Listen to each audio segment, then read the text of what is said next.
So now I'll be explaining you how to operate or how to play with Turbo C++. Okay, now there are multiple ways through which you can open or just check your Turbo C. So the first step is very simple. आपके desktop पे आपको Turbo C का software दिख जाएगा. As you can see यहाँ पे Turbo C++ है. It's very simple. Just double click करो and आपका file open हो जाएगा. Here you get an option of Start Turbo C++. Just click on it. Okay. So this is how you can open your Turbo C. Point 1. Now I'll close this again. What if ma'am हमको हमारे desktop पे turbo C plus plus दिख ही नहीं रहा है, तो दूसरा option क्या है? Very common, you will go to your search bar and you will type turbo C plus plus. Am I correct?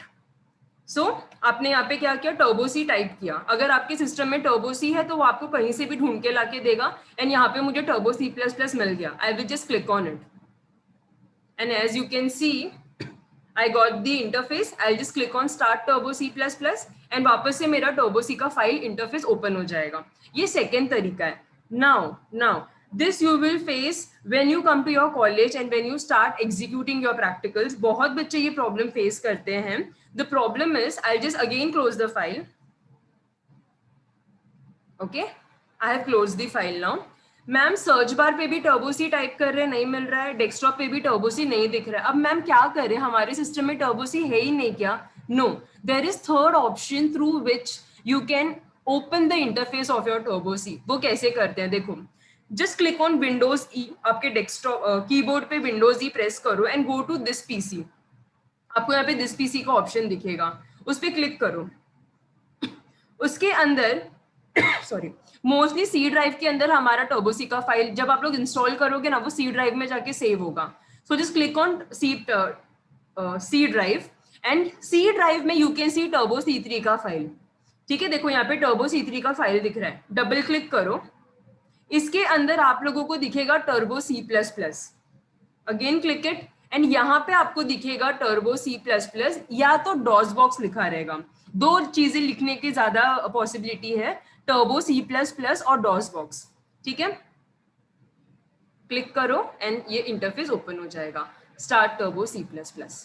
Okay, so there are 3 ways. First, desktop पे easily access मिल जाएगा. सेकेंड, अगर desktop पे नहीं है, it's obvious, आप लोग search bar पे सर्च करोगे फॉर टर्बो C++. मैम वहां पे भी नहीं मिला तो क्या करना है? थर्ड ऑप्शन है, आप लोग कहाँ जाओगे? You will go to your this PC के अंदर लोकल डिस्क सी में जाओगे, टर्बो C3 के अंदर जाओगे एंड उसके अंदर टर्बो C++ फाइल सेलेक्ट करोगे. एंड टर्बो C++ के अंदर 2 फाइल होने की पॉसिबिलिटी है. पहला है टर्बो C++ एंड दूसरा है DOS box. You can look at the icon MS.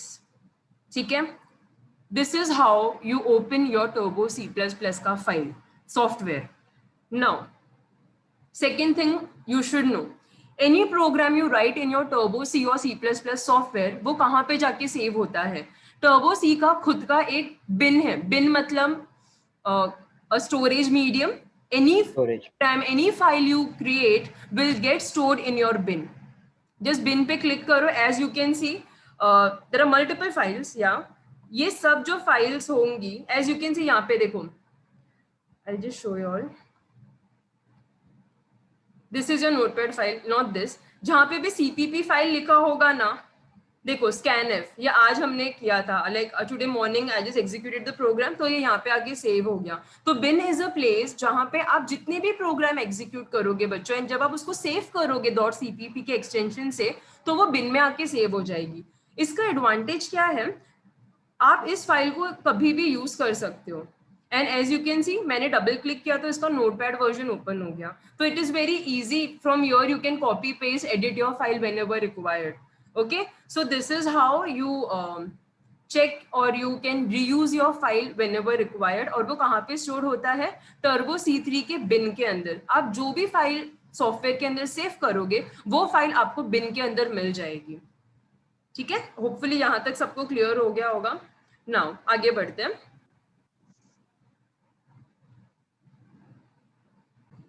Okay, so far now we have seen how do you open the interface of your Turbo C software. Here, as you can see screen पे मेरा जो turbo C का DOS box है it's too small, okay, बहुत minimize size का है.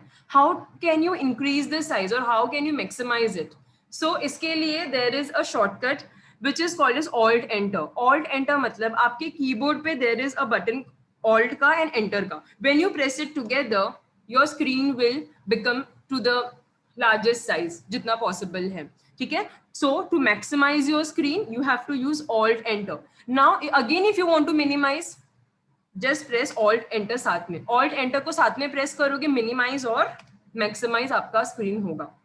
Now, what if you want to open a file? Program लिखना है तो file open करना पड़ेगा ना?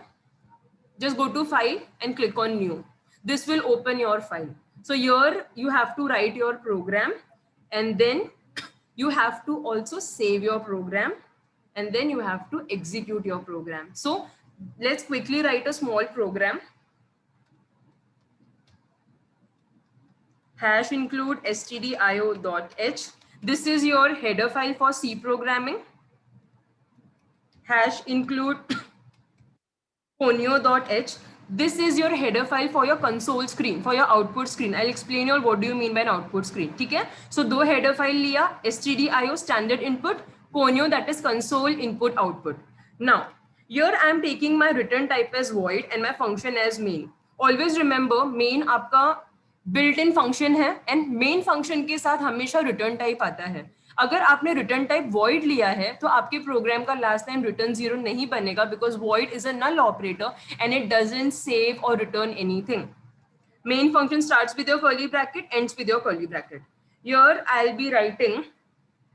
I'll be taking a variable int a and I'm assigning value is 20. So मेरे वेरिएबल का नाम क्या है? a है. ठीक है. एंड मैंने उसको डेटा टाइप क्या बना दिया? Integer. Means my variable a is going to store an integer value that is 20. What if I give the value 20.5? तो वो क्या स्टोर करेगा? ओनली 20. ठीक है.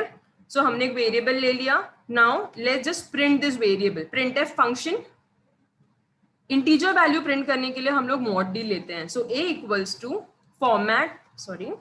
mod d. Mod d is in format which will print your integer value.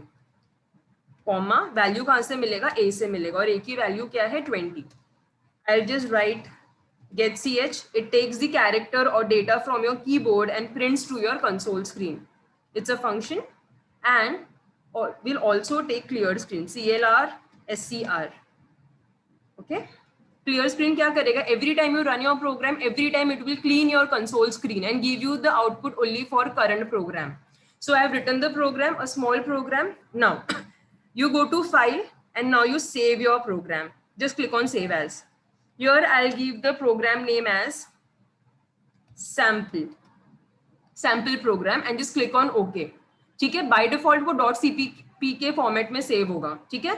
By default .cpp के format में save होगा. It is important and very important, whenever you save your program, do not give any extension .xyz .abc. नहीं, by default उसका extension क्या रहेगा? .cpp. आपको बस file name देना है, सिस्टम ऑटोमेटिकली .cpp में सेव करेगा. cpp एक्सटेंशन C++ के लिए हम लोग यूज करते हैं. जो ये क्लियर स्क्रीन ये सब आपने यूज किया है ना कोनियो, वो किसके अंदर जाता है बच्चों? वो जाता है cpp के अंदर, एक्सटेंशन के अंदर. cpp is an extension format turbo C++ software. Okay. So आपने फाइल को सेव कर लिया. Now the third step is to execute your program, run your programme.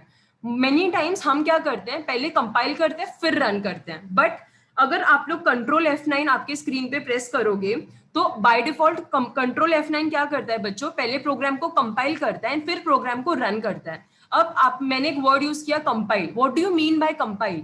Compile मतलब compiler. What do you mean by compiler? A translator. What do you mean by translator? Now आपने जो coding किया वो आपने English के language में किया. It's a human readable language. We can read it but your system doesn't understand human readable language. Your system can not read this. तो compiler क्या करेगा बच्चों? आपके इस प्रोग्राम को मशीन लैंग्वेज में कन्वर्ट करेगा and your machine understands only 0 and 1. वो और कोई भाषा नहीं समझता, उसको सिर्फ 0 और 1 का लैंग्वेज समझ में आता है. तो कंपाइलर क्या करेगा बच्चों? आपने जो स्क्रीन पे जो प्रोग्राम देख रहे हो इस प्रोग्राम को वो मशीन लैंग्वेज में कन्वर्ट करेगा, that is to binary format. Compiler ने अपना काम कर दिया. नाउ नेक्स्ट स्टेप क्या होगा? प्रोग्राम को रन करना. रन करोगे तो you will get the error और output जो भी, अगर error है तो वो error throw करेगा, अगर output है तो वो output throw करेगा. So in my keyboard control F9 is not working. So what you can do is या तो control F9 करके program को execute कर दो और very simple पहले compile कर दो. As you can see, zero error, zero warning, कोई भी error नहीं है, कोई भी warning नहीं है, मतलब हमारा program is good to go. Now go to run and just click on run. And as you can see, I've received the output as A equals to 20. So this is how my Turbo C works. What if my cursor is not working? बहुत बार ऐसा होगा, Turbo C में cursor काम करना बंद कर देता है. तो आप लोगों को क्या करना है बच्चों? Alt F, आपके कीबोर्ड पे Alt और F साथ में प्रेस करना है. जब आप Alt और F साथ में प्रेस करोगे, आपका बार ऑटोमेटिकली वर्क करेगा. See, okay? And for example, if your cursor is not working, तो मैंने आपको क्या बताया shortcut? The shortcut is Alt F. जैसे आपने Alt F क्लिक किया, आपका ऊपर का बार ओपन हो गया. Now look at the left top. In the left top पे देखो, there are 3 bars, 1 2 3 lines हैं. उस पे जाओ आपके पॉइंटर से. सो मैंने लेफ्ट पॉइंटर यूज किया and there is an option of retain desktop. जब मैं रिटेन डेस्कटॉप पे क्लिक करूंगी तो मेरा कर्सर अपने आप काम करना स्टार्ट कर देगा. ओके, एंड बहुत बार आप लोग ये फेस करोगे problem. There is an insert button in your keyboard. For example see this. अभी अगर मैंने इसको बैक स्पेस किया, ठीक है, just look at the screen very carefully. As you can see, back space कर रही हूँ तो मेरा आगे का डेटा पूरा जा रहा है. तो आप लोग क्या करोगे, कीबोर्ड पे इंसर्ट बटन होता है, उस पर क्लिक करोगे और ये आइकन अपने आप ऑफ हो जाएगा. And then I think file save करना सिखा दिया, ओपन करना सिखा दिया, कंपाइल बता दिया, रन बता दिया. Then how do you zoom in and zoom out वो बता दिया. You can go to your Windows. You have an option of zoom where you can maximize your size again.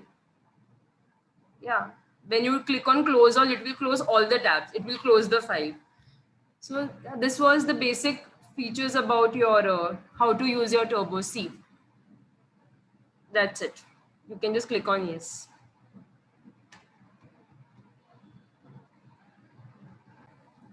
Okay, so the last part is if you want to reuse or use your file which you have created earlier. So just alt enter and maximize your screen. Go to files and you have an option of open. Open will help you reuse your older file which you have created earlier. So as you can see, there are multiple files. Arithmetic, which is a program of arithmetic operation. Sample, which I have just created, and scanf. So let's use scanf and just click on open. Multiple time, if your cursor is not working at the screen, you can use your tab. As you can see, जहाँ पे white color में change हो रहा है, वहाँ पे आपका tab का cursor जा रहा है, ठीक है? So I just click on scanf and I open. So as you can see, this is my file.